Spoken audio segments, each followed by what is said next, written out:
Welcome to ICOR's August 2021 webinar, where we'll be looking at how to build agility and flexibility in real time and how to build agility across the entire organization. I am your speaker today, Linda Nelson. I'm the ICOR president, and I serve as on the U.S. TAG as well as on the ICOR liaison for ISO Technical Committee 292 on security and resilience, where I participate and share my expertise in organizational resilience principles and attributes. I am also the author of ICOR's Certified Organizational Resilience series. Today we're going to learn how to implement Agile best practices into everyday operations. And one of the things that I hope that you'll see today is that a lot of what we're talking about we have talked about in other aspects of building more resilient organizations. So you should start to be seeing some trends here. The recording of the webinar will be available on the ICOR webinar page in 2 days. It'll also be sent to you when you get your certificate. So if you have questions, use the questions button. The questions will be answered in an email after the webinar today. And anyone who attends at least 35 minutes will receive a certificate attendance as well.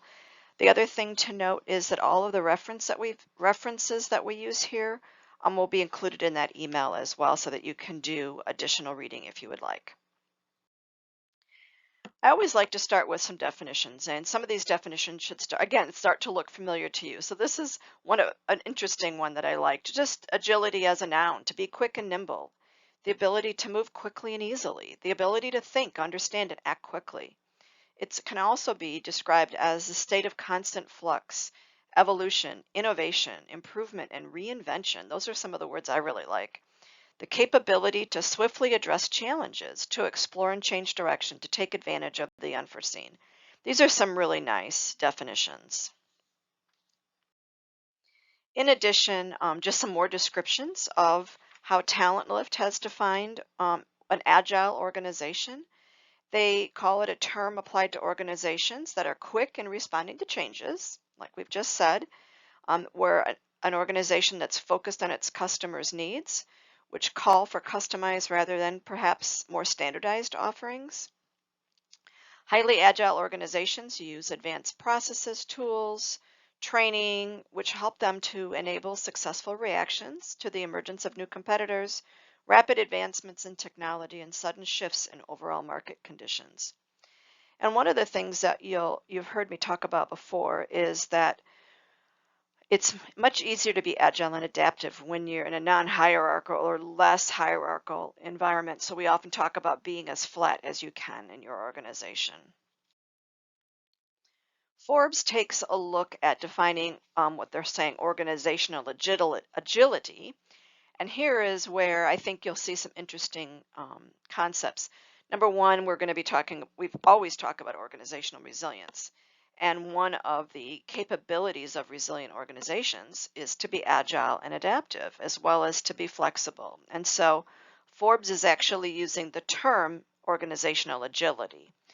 And this is when you have the ability to adjust your strategies on a continuous basis, to empower employees to make decisions on challenging projects, to respond to ambiguity and uncertainty with flexibility and speed, and to be able to view unanticipated change as an opportunity for transformation. So this isn't really a definition. I would say this would be a description of how a more resilient or more agile organization behaves.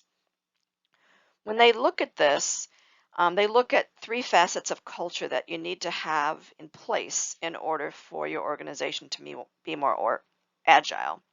The first one talks about people management, because agility asks a lot of employees, from working in small iterative teams to being accountable for project successes and failures. So we're going to be talking a little bit more about accountability as well. You also may need to do some procedural overhauls. When Fujitsu rolled out its Internet of Things division, they modeled it after a Silicon Valley startup. And it had to change legal and commercial processes to do that. And so this is a company that previously used to spend 6 months hammering out a contract that was inches thick, now had to give employees the ability to contract on their smartphones in a matter of hours. So here is where you may need to do some changes to your procedures. And looking at having an agile mindset, an agile culture demands like I just mentioned, a less hierarchical leadership in which team members take ownership of those smaller and more nimble projects. This is a slide that I've modified from using before, and McKinsey talks about the the contradiction of being stable, being reliant and efficient, and then acting with speed and the ability to move fast. And what we're saying, it really isn't agility versus stability. It's stability plus agility, which gives you this ability to move fast. And in order to be agile, you have to be stable. So your organization itself needs to be stable, and then you are able to be more agile, because we know that agility can't really be achieved when you're in the middle of large uncertainty. And so organizations can become more agile by designing their organizations both to drive speed and to create stability. So instead of using organizational resilience or organizational agility, sometimes companies use the term business agility. And in this case, business agility is defined as the organization's ability to exploit or even create opportunities and to thwart, you try saying that, thwart threats. So it's not only about the swiftness of reacting to changes with a renewed vision and strategy, but it's also about that speed of implementation that we were just talking about. And so we know that opportunities like this require patience. And so we're going to take a look at 3 different levels of agility. So the first one is more of a strategic agility, and this is the ability to spot and to seize game-changing opportunities. So with all the change that we've seen happening, especially during these last 18 months or so, we know that companies face a steady flow of smaller opportunities, sometimes mid-sized opportunities, and more rarely have that golden opportunity to create significant value. And we are really in the middle of that golden opportunity right now. If your organization has not seized upon the opportunities of the pandemic to make some changes that need to be made, you're really missing an opportunity. So strategic agility is really about looking at those game-changing opportunities. Then a portfolio agility is looking at that capacity to shift resources quickly and successfully from maybe expiring business areas to more promising ones. I'm sure you've seen some of these opportunities for portfolio agility during the pandemic, as well as we're going into recovery phase in a lot of countries, where your organization has shifted resources in order to to manage the change that's happening. And then finally, this idea of operational agility. And this is where you have the ability to exploit revenue increasing and cost cutting opportunities within that existing core business. So not changing your business model so much as just looking at what are some ways that we can do this better by making some agile decisions. So why agile? We've given you some definitions and some descriptions, but we know that we've got rapidly changing business conditions, and this demands a more flexible organization. And the pace of change has not just gotten faster, it's also more intense. We also have the impact of digitization, the increased globalization, and companies looking well beyond their traditional borders, as well as short-term thinking. And so we have a need for greater organizational responsiveness and continuous and systematic, not episodic, innovation, which means that we do need a more fundamental rethink of the appropriateness of your corporate structures that are typically dominated by those functional silos and hierarchy. Again, we've done a couple different webinars just talking about your organizational structure itself.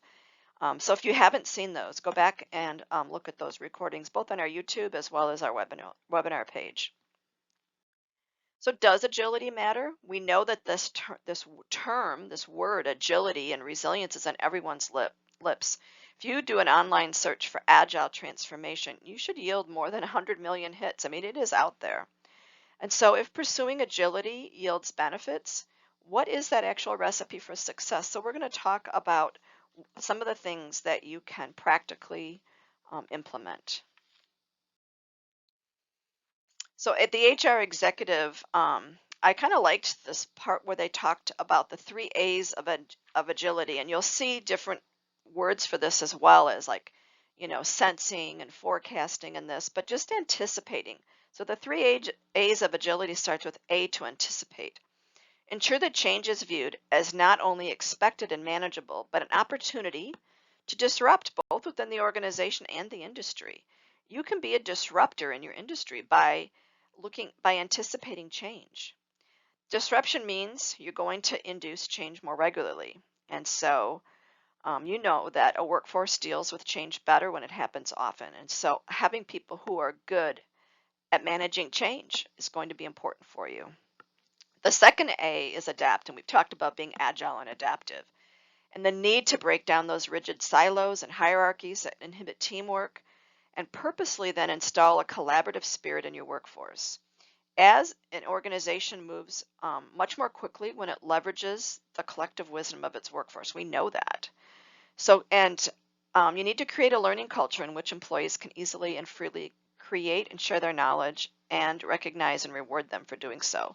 When we looked at the capabilities of more agile organizations and more resilient organizations last month, one of the things we talked about was the learning culture and being able to manage information. And the third A is to act. It's not just about anticipating and adapting, but actually acting. And so identify specific areas in your organization that need to be more agile. And then restructure to minimize the hierarchy as much as you can in the bureaucracy there, as well as empower individuals and diverse self-directed teams to make decisions and get things done. Explore how you can be more productive through smaller teams, which are staffed based on capabilities, based, I guess, more on capabilities than they might be based on the org chart, for example. So McKinsey has looked at the impact of agility on how to get your organization to compete, and they did a study recently about the impact of highly successful agile transformations.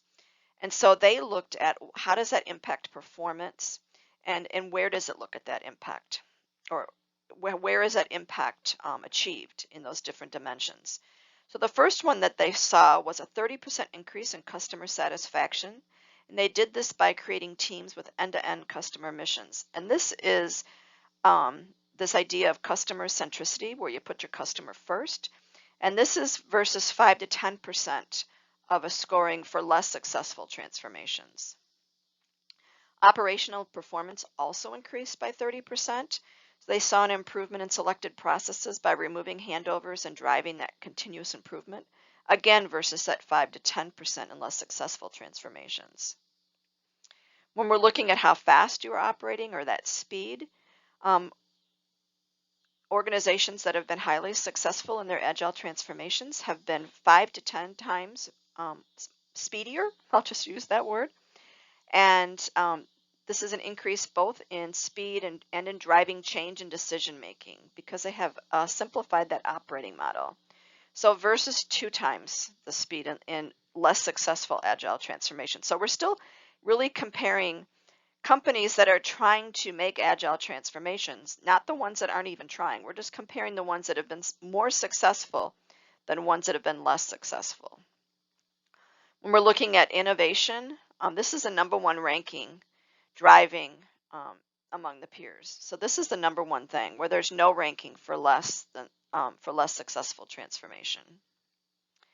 Employee engagement, as you know, is a really strong indicator of a healthy company culture, and employee engagement is also a key indicator in how productive your organization is, as well as, you don't lose, you're not being hampered by employee turnover and all the rest. And so they saw a 30% increase in employee engagement by ensuring that people have autonomy and purpose. And this is, again, a topic that we've talked a lot about, this where everyone understands the purpose of the organization and how they contribute to it. So that's that 30% increase versus 5 to 10% increase. And finally, looking at efficiency. Again, 30% efficiency gains through fewer handovers, reduced overhead, and a strict focus on what it is you're doing, versus in less successful organizations at 5 to 10%. This is sort of an important aspect as well. But when we're looking at how successful an organization is, not just in its agile transformation, but overall success, a highly successful agile transformation is 3 times the likelihood of being in the top quartile performer. So you're looking at, if you're not doing agile at all, you the opportunity to be 3 times as successful in your performance. This chart's a little bit hard to read, but I want, and again, the link is here, and you'll get those links and the references included in the email that we send you. But the reason I liked this was because they've pulled across some of the elements that they're measuring. Again, that when you talk about strategy, your purpose, your value creation logic, your ecosystem, how you renew, looking at your structure, your teams and units, your capabilities, how you manage that central organization, and so on. So these, I just wanted to share with you some of the elements that they're scoring on, which are also very similar to some of the elements that ICOR is using in its organizational resilience maturity model assessment. So now we've got, what are some ways that you can increase the chance of a successful agile transformation? And so here we're going to look at 4 steps that you can follow, or what McKinsey calls its 4-step recipe to boost your chance of success to 75%. So one of the things that you should do is ensure that the top team gets it. So before your launch, ensure the top team has a deep understanding of what agility is and what it is not. This is important for getting profound buy-in from the entire top team and prepares them to lead the change. So here you should look at spending time with the top team to prepare them up front, where you can have 1.6 times the impact. You need to, step 2, be intentional and go after value. You can give yourself an additional 25% boost just by making concerted, delegated, and sustained effort from the top. And then clarify how the organization creates value, where and how Agile could help, for example, to enable working across functions, and then capture on those opportunities. So here they have 3 measurements, how to identify how Agile can bring value, choose an intentional approach for capturing value, and leading change through the line. The 3rd step is to go beyond Agile teams and build that connective tissue. And so this is where you can build that through all elements of your operating model. And this can gain you an extra 15% boost to your chances of success. So drive change. Enterprise-wide agility is more than just having a few agile teams in project management. It requires changes to the entire operating model to turbocharge the teams and bring all parts of the new setup together to reinforce one another. And then 4th, you need to maintain a high speed and use those front runners to help you out. This is where you can get that final 20% boost. So highly successful transformations tend to complete the main phase 2 in less than 18 months. Successful transformations also tend to launch front runners early. So bring those people that are engaged on board and get them to help you. And use those people to leverage them to help you to move this thing forward. So understanding that this should not take years and years and years to complete. I wanted to look next at some commonly applied Agile concepts. So things like cross-functional teams, self-managing teams, and Lean are really the most common. So here is where we can look at 74% of respondents reported that they use cross-functional teams. So this is a very common way to apply Agile concepts. The next most commonly applied was that self-managing teams. And then we went to Lean, and obviously, Lean has been around for a while. But the Scrum and Kanban is just at 40%. And then that capability or competency lead or chapter lead comes in 5th. So I think, if you really focus on the cross-functional teams, the self-managing teams, and being lean, these are some concepts that should make sense to a lot of people in your organization. But you do need an agile and flexible mindset. This is viewed as something that smart companies do in order to protect um, and not just to protect, in order to support their culture, increase employee engagement, as well as loyalty, and this ultimately drives your business success. So let's take a look at this. The first one is reacting, and we talked about kind of that being sensing when something is happening, looking ahead. Well, you need to respond, as well. So how do you react, or how do you respond when a response is needed? In a constantly changing and complex world, there's going to be situations where how you actually respond sets a stage for what is to follow. So if you look back on March of 2020, how did your organization respond? Are you ready? Were they ready to react quickly, or did it take them months to be able to respond effectively? And then how do you adjust? Are you prepared to deviate from your original path? So sometimes an idea, strategy, or plan is so beloved that we feel like, we can't possibly change that. We don't want to change from that. And this is an example that I've given a few times about Kodak, not wanting to change because they didn't want to move to the camera phone because they didn't want to stop producing film. And so, this is where you need to adjust, and you need to deviate from your original path if needed. Um, a flexible organization knows when it's time to make internal changes in order to respond to that external environment. And this is really, really important. You may have invested tons of money and a lot of time into some certain particular thing, but if it's not working, you need to change it. And the last one is, of course, we all want to prosper. So do you have the ability to embrace a new vision of success? It takes a lot of hard work to respond and adjust. So in addition to having an agile business focus, it also means you may frequently be knee-deep in that cycle of defining strategy, executing that strategy, and evaluating the results, and then incorporating those improvements.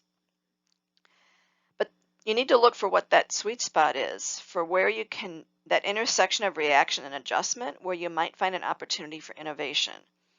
So even that anticipation of potentially disruptive events or challenging forces can be a catalyst to help you map out new and possibly better strategies and ideas. And so here is where, what have you done during the pandemic that you can leverage to be a better organization long term? Don't get rid of this. This is a topic that I have shared a few times as well. Is don't stop doing all the good things that you were doing. Let's make sure that you're leveraging what you have done and create that new normal. We don't want to go back to the way it was. And so, when you're faced with the need to reevaluate a strategy or plan, and your initial reaction is, but that's how it's always been done, just please stop it. And as he said, stop it right now. We just need to be moving on and not always going back to the way it was. So we're going to look next at this idea of the business or organizational agility process. What does that look like? And so this is a process that was identified in a book. It's actually in Dutch, Strategic Agility by Hulshoff, Van Leuven, and Myers. And they describe what's called the strategic agility process, and they have four main phases to that. The first one is this idea of sensing that I was talking about earlier. Sensing and understanding the changes that will occur in the business environment and looking for signals that trigger the need to anticipate or react to those changes. And then analyzing. Take those signals that you've sensed and then analyze and prioritize them based on the nature and the speed of those expected changes. And this is something in crisis management that sometimes we call issue management. We're getting out and, okay, we think this change is coming. We see this as a potential issue. How can we get in there and analyze it and decide if it's something that we need to deal with?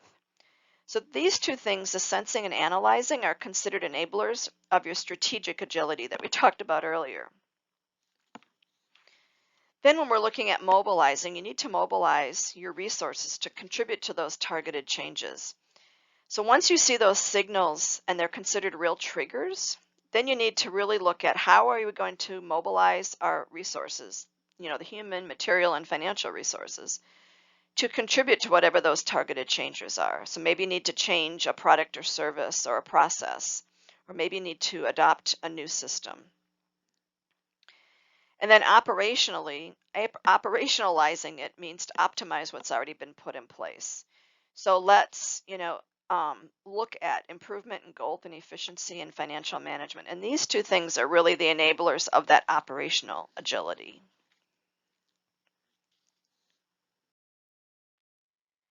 So when we're looking at those processes, the next thing I wanted to talk about was those capabilities.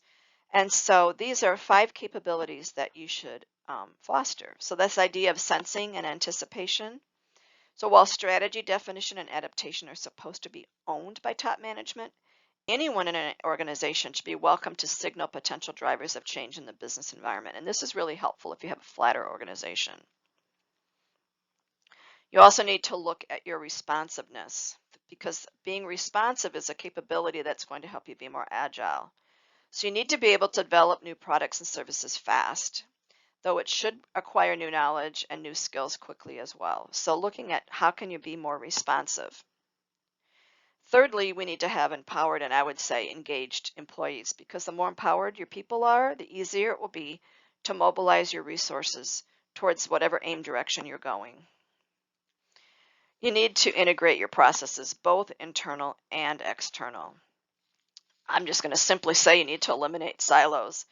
And so, when you're looking at integrating, your product design, your manufacturing processes, your marketing, your purchasing, and other internal business functions, this is something that you see in a lot of Japanese organizations that are really successful at product development. But you also need to look at your external processes as well and look at some of your partners and their suppliers as part of this. And then that which really ties into process flexibility. So you need to build into your process design and create some of these things during your runtime so that you can improve those as well. So I mentioned earlier that we were going to talk about culture as well as accountability. So in a workplace culture with high levels of accountability, employees feel connected to their workplace and to the purpose of their work, and they want to be part of contributing to that. This enables them to recognize gaps in performance and take personal ownership for closing those gaps, which helps them to deliver innovative solutions and to take action. So some of the accountability factors that matter is having a high levels of psychological ownership, people who with creative problem solving, and people that are good at taking effective actions. These factors directly correlate to accelerated speed to market, greater growth, and increased agility in adapting to change itself.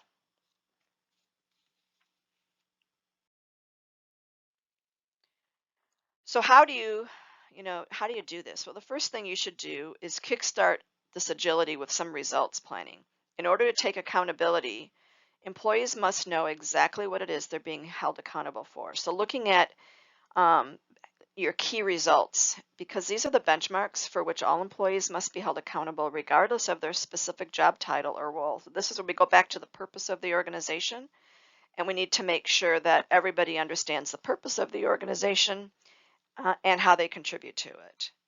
And this then ties to that shift existing employees' beliefs. So sometimes you need to change your culture a little bit. So you may need to engage employees in workshops that identify how creative problem solving and innovation could be used to facilitate higher results. Just teaching people about what it is that how they can help to build a more agile organization. Of course, we've talked a lot about employee engagement. Well, you need to create greater employee engagement. We do know that engagement is a direct result of accountability. So organizations in the top 85th percentile of accountability ratings see 58% greater employee engagement. That's a huge number. At the same time, 93% of those whose organizations are in the top 85th percentile say that their coworkers will do whatever it takes to achieve results. These are people who will stick around to get the job done, not just leave when their shift is over. And so we need results-focused, innovative, and agile leadership team to make this happen because they lay the groundwork for success. And so you need to cultivate your team and help your team to become more agile and prepared for any market disruption demands and having an equal focus on both strategy and culture. And I'm sure you've heard the quote, culture eats strategy for breakfast. And so culture is something that we really need to consider. So when your leaders clearly identify your key results, they might shift existing cultural beliefs and engage employees. This really lays the groundwork for that highly accountable agile workforce that can thrive in today's modern marketplace.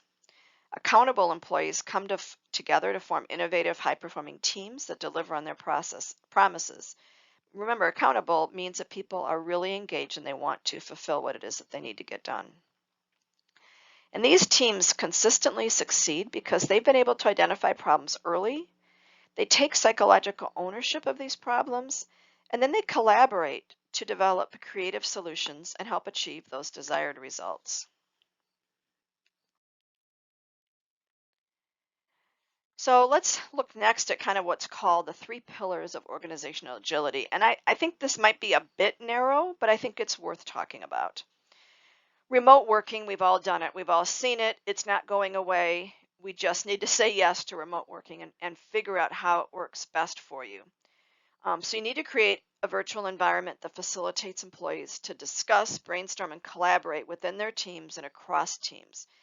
And some organizations have been more successful at this than others.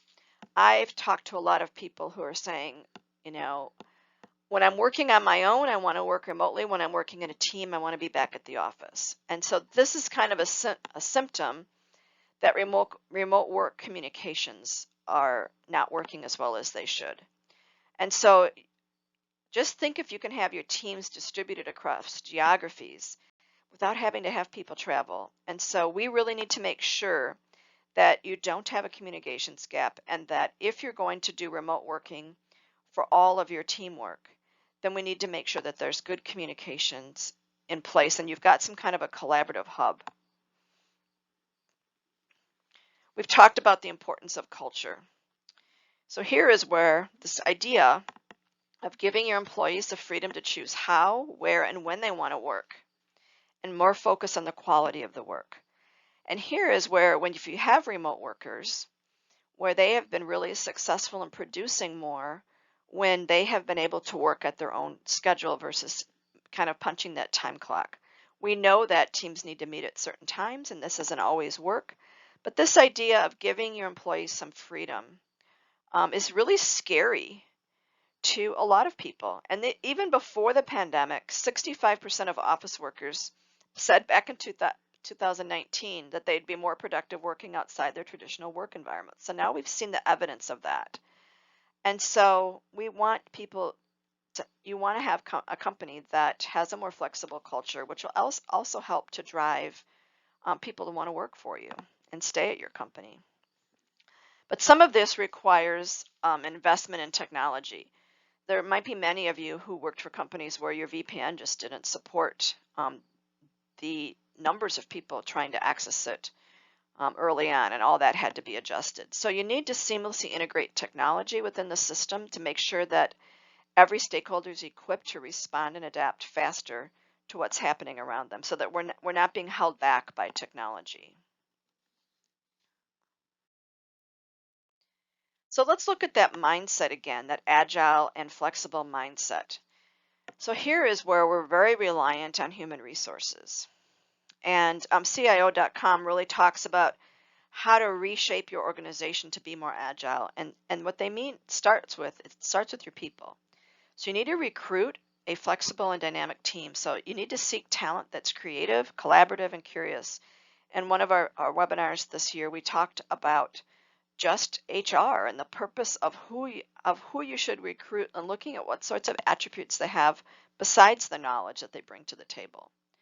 They need to have an entrepreneurial spirit, which will help them to thrive in environments that are ever changing and will help them to adapt.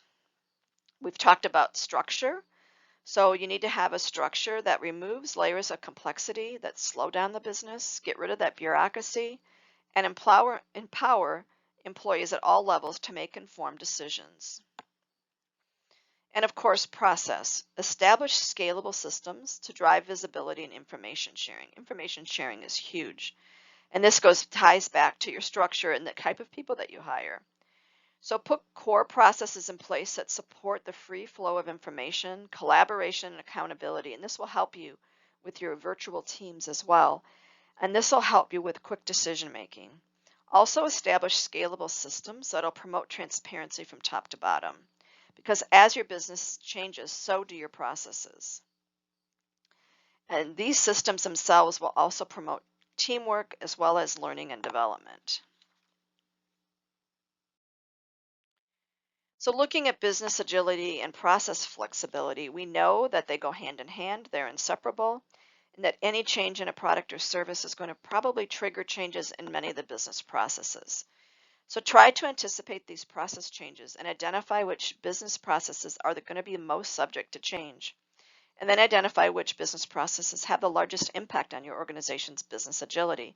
So those of you that are in business continuity and you're looking at, your business impact analysis, here are some other things that you could measure. What impact do these business processes have on our agility? So that's an interesting thing for you to start considering as well.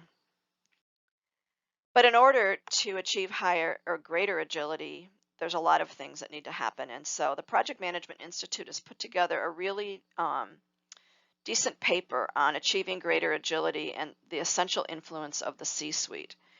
So we saw earlier in some of the work from McKinsey and others that C-level executives need to play a role in this. Top management has a role.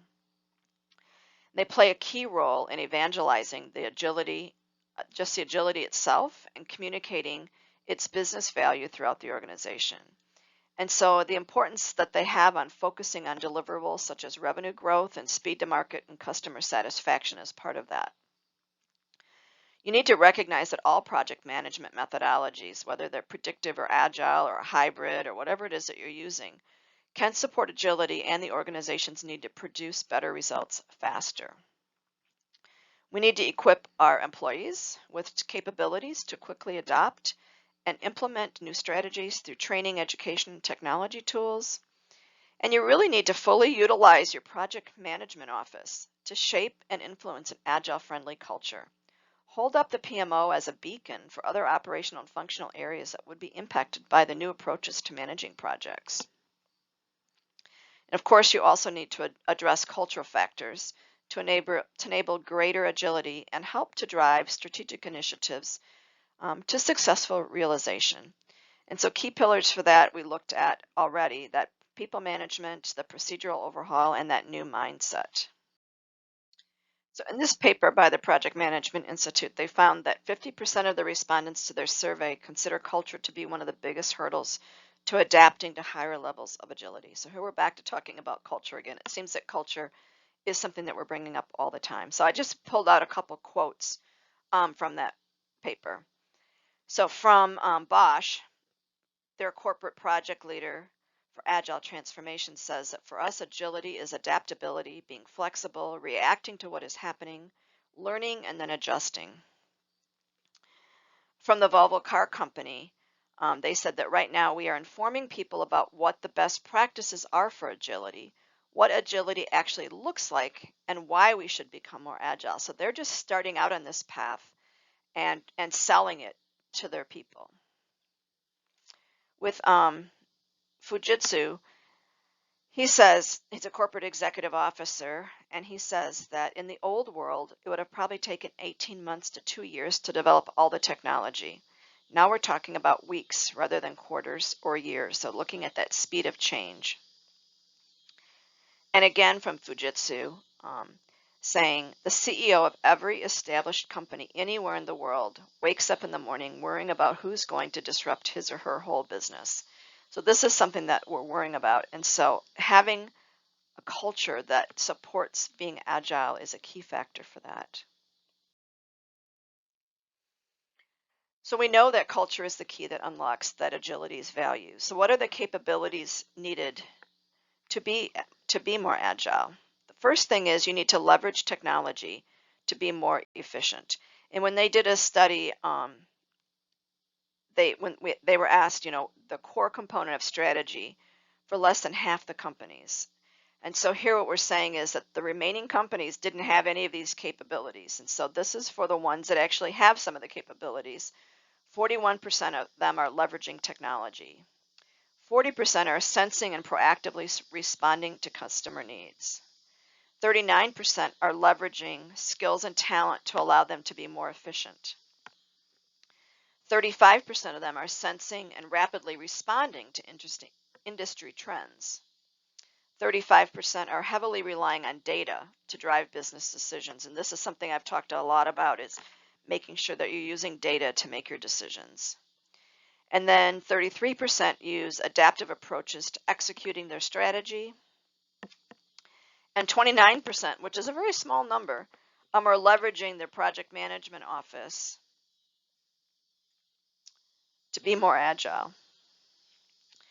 And so here, if you're looking at kind of the summary that I had from this, is that very few organizations are working towards improving these capabilities. So these are just the percentage of the people that are already working on it, and this is what they're doing. The other 50, more than almost 60%, aren't doing any of these things.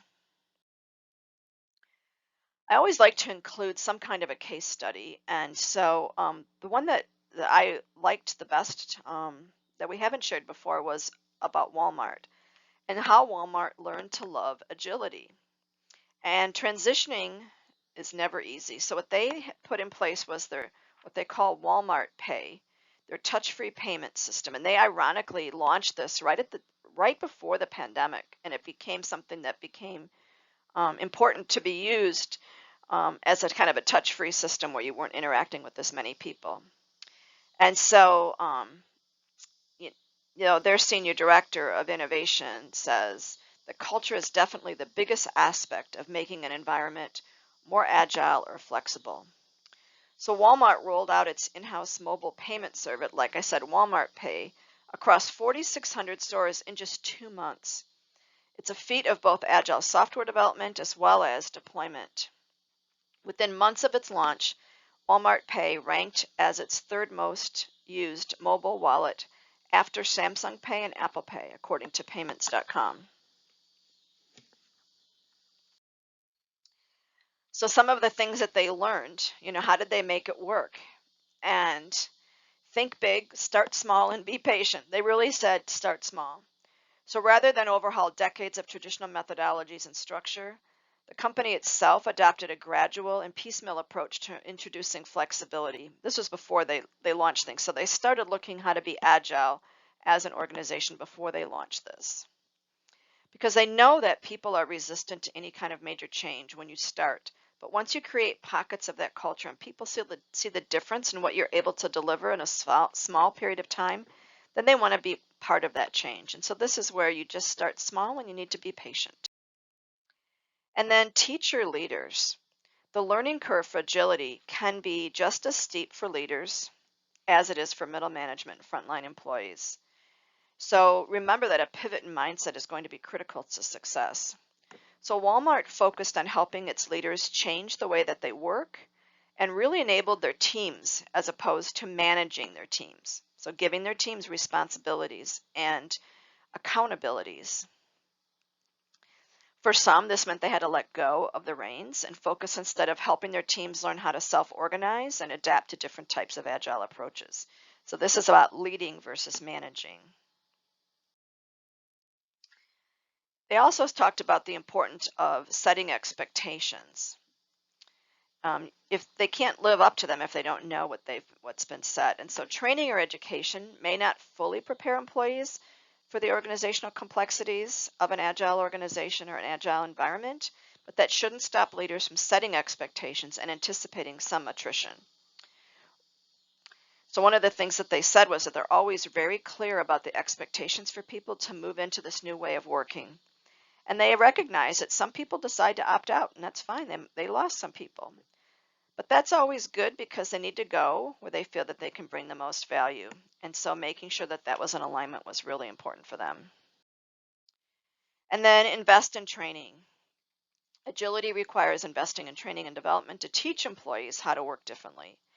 This is part about building your talent, but it also entails preparing employees for that increased responsibility and project ownership that comes with that agile culture. One of the things they found was that they had some teams calling themselves agile that hadn't actually made the full journey. And so what they had to do was work at reskilling people, helping them make their way and accept empowerment. because with empowerment comes a great deal of responsibility. And for some people, they need to feel safe in that environment. So you need to prepare them to be more responsible and more accountable. So kind of to summarize, personal interaction, new procedures, and educational initiatives are the building blocks for that organizational agility. But don't forget that CEO commitment is required as a foundation. And so embracing agility is about trying to convince people to move in a very different world, accept role change, and accept the challenges and opportunities of a new digital world. And so despite agreement on the CEO's impact on agility, opinion is really split as to how leaders should build and nurture a culture that supports agility. So there is no simple answer for this. So PMI has identified 5 types of C-suite leaders, and the following is going to describe how each of these leaders can bring some transformational change. The first one is the evangelist. And so the top leaders in the organization need to embrace a new way of working and really thinking about the customer in a different way from a leadership perspective. So they need to talk the talk and walk the walk. They also need to look at the auditor because agility comes with risks, and among them, ideas that don't pan out, products that never make it to market, and campaigns that flop. So part of being a leader is accepting these risks and managing them on behalf of your workforce. The third one is your change management chief, your disruptor. Agility can still be a hard sell.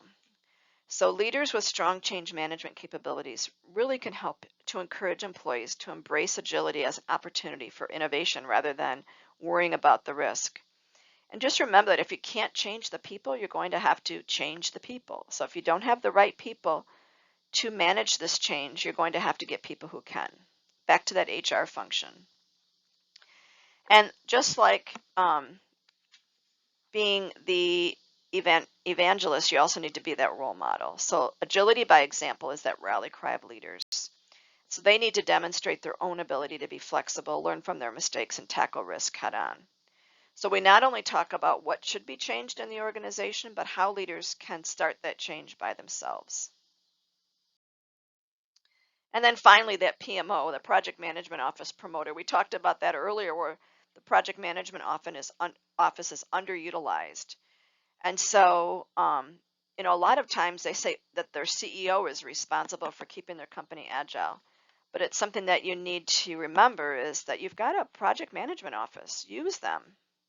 They're uniquely positioned to foster agility by rallying employees, driving greater adoption of fast fail strategies, and building small and nimble teams, as well as assigning accountability. So the level of responsibility and enthusiasm falls with the level of seniority. So a troubling phenomenon considering that it's the mid-level and the rank of file who are responsible for execution of those strategies. And this is where your project management office can really help you. I also wanted to just talk briefly about agility in a regulated environment. So a couple more small case studies. Northwestern Energy, they're very regulated. And Bob Rowe, who's the president and CEO of that company, says that many organizations must take a more cautious approach to agility, especially if their products and services can impact public health. You have to be pretty disciplined about how you think about agility, he says. So third-party governance can also contribute to a more considered approach to experimenting with untested ideas and the fail-fast strategies. But understanding that they have a lot of regulators. We're regulated on the natural gas side and we're regulated in terms of cybersecurity of our networks. That's a lot. There's a lot of accountability here and we're audited regularly. So we have to act within those regulatory constraints. So again, looking at, we are regulated, but where can we implement Agile? Parker Aerospace, the head of program management, Mr. Draskovich, says that aerospace, again, is a very risk-averse industry, which we would hope they would be. And so they tend to be very conservative because of the mission-critical nature of their products. But he said heavily regulated environments just can't operate in truly agile environments. So what they've done is they've carved out a window of opportunity for greater flexibility. So during the period prior to the plane's first revenue service, they they have the opportunity to use Agile-like methods to allow the addition of maintenance functions in their software. And so here is where you can just see some proof that there is room for agility, even if it's modest, in even the most heavily regulated industries. So kind of to summarize, I wanted to talk about, Agile doesn't work, like we said, as effectively in very regulated industry. But there's also some mistakes that you can try to avoid. So introducing new language to reinforce new ways of thinking, for example, using squad instead of team, or drafting a playbook explaining the operating model for governance structures and agile ways of working. So doing it that way can be problematic instead of spending time to adapt the future model to the specific context and then to ensure that people understand and adopt the new model correlated strongly with success. What doesn't work so well is delivering on generic learning program on agility for all roles and instead using role-specific training, onboarding boot camps for new teams, and using guided first sprints all help to move the needle to be more successful. And this really illustrates the need to drive deep and holistic change because superficial changes are going to lead to disappointing results. So what are some reasons why companies say for not pursuing Agile? They have other priorities on the agenda. That's always there. Lack of familiarity. It seems like by now people should have heard about the word Agile. We started this webinar by talking about, 100 million hits. I think people should have heard about it by now. Insufficient resources for transformation, where people are just tied up in what they're doing and they can't take time to change. Well, they're going to need to take time somewhere. Resistance from senior leaders or employees. This is back to culture. And where people haven't seen successfully executed change. So where you actually need to do that training to show people where it's been successful and how it can work for them. So in summary, how to be agile. We recognize that each organization needs to find its own path and make smart decisions about the selective application of agile structures, processes, and working, what works for you, because it is not a one-size-fits-all. And it's just as important to think about being agile as it is about doing agile. So in order to take full advantage of the opportunities afforded by the digital technologies, we need to think about resources, processes, and priorities in a different way. And so what we're seeing a lot of is that companies are starting by deploying small multidisciplinary teams in a more focused and less scaled ways to innovate, generate new value, and help support change. Just start small is sometimes where we need to be. So are you ready for Agile? So one of the things that you need to do first is embrace the magnitude for change. Some of the biggest challenges is that misalignment between agile ways of working and the daily requirements of people's jobs, a lack of collaboration across levels and units, and employee resistance to changes. You can't do an agile transformation if you haven't already aligned requirements and having some cross-functional teams and that sort of things. We know that agile transformations are more likely to succeed when they're supported by comprehensive change management actions to co-create an agile-friendly culture and mindset. You also need to be really clear on the vision. A lot of studies show that agile units excel most at creating a shared vision and purpose and aligning on this vision through actionable strategic guidance. Shared vision and purpose is what we talk about all the time, is what builds more resilient organizations. So in contrast, at companies that have not yet started a transformation, one of the most common limitations is the inability to create a meaningful or clearly communicated vision. So that's a red flag right there. And then you need to decide where and how to start. So organizations that have not started often say it's because they really don't know where to start. They don't have a clear implementation plan. And the issue, the right plan is going to vary by company and depending on its vision. And so companies should first identify the parts of the organization that they want to transform and how. So again, start small and choose where you can be successful. Listed 12 different references here. I recommend that you take a look at all of them. They're very, very interesting and you can learn a lot more.